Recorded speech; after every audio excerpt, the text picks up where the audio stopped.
This is the scene now at the Georgia Dome. It's halftime of the Dream Team game against Yugoslavia. Gold medal at stake. USA leading 43-38.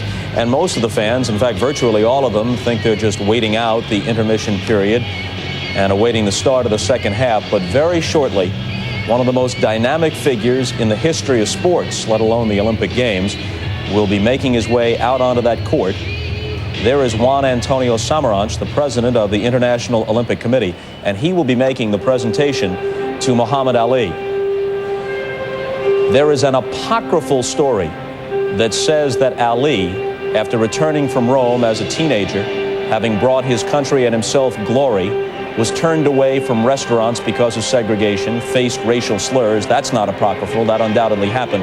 The story goes that in disgust, he took off his medal and threw it into the Ohio River. That is not true. The medal was simply lost. It makes a good symbolic story. It could have happened. It actually did not. But somehow the medal was misplaced. And now that situation will be rectified.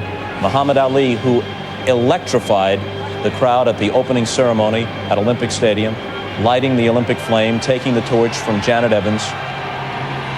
Now the crowd has recognized who was there. Although the Parkinson's syndrome slows his movements, leaves him virtually unable to speak, he is fully aware of everything that is going on, understands all conversations, understands this reaction. And look at the face, still handsome and smooth at age 54 as he takes the hand of the IOC president. The gentleman just behind him, you see him in the picture now. Then they switch to a different shot. Black shirt is Howard Bingham, his constant traveling companion, his personal photographer who has chronicled Ali's life for years and years. The crowd is still unaware of what this is all about, other than the fact that it is Muhammad Ali, and they're about to be told by the PA announcer. And here we go. Let's listen in. At the 1960 Rome Olympics, an 18-year-old from Louisville, Kentucky won a boxing gold medal. He was admired as an athlete and even then also admired for his engaging personality. After Rome, he would go on to a boxing career without equal. Also, for the past 36 years, he has become a worldwide symbol of hope and possibility. But an important piece of his history has been lost, the gold medal. Tonight, the president of the International Olympic Committee, Juan Antonio Samaranch, is here to present to Muhammad Ali this replacement for the boxing gold medal he won at the Games of the 17th Olympiad.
Muhammad Ali has been genuinely touched by the reaction to him at the opening ceremony and in various appearances during these Olympic Games. He's visited with the basketball players. He made a tour through the Olympic Village and posed for pictures for hours, signed autographs for everyone, all the athletes from the various nations. And you can see on his face and by his reaction how touched he was, not only by receiving a replacement for his 1960 gold medal, but by the response from the ball players and from the crowd at the Georgia Dome.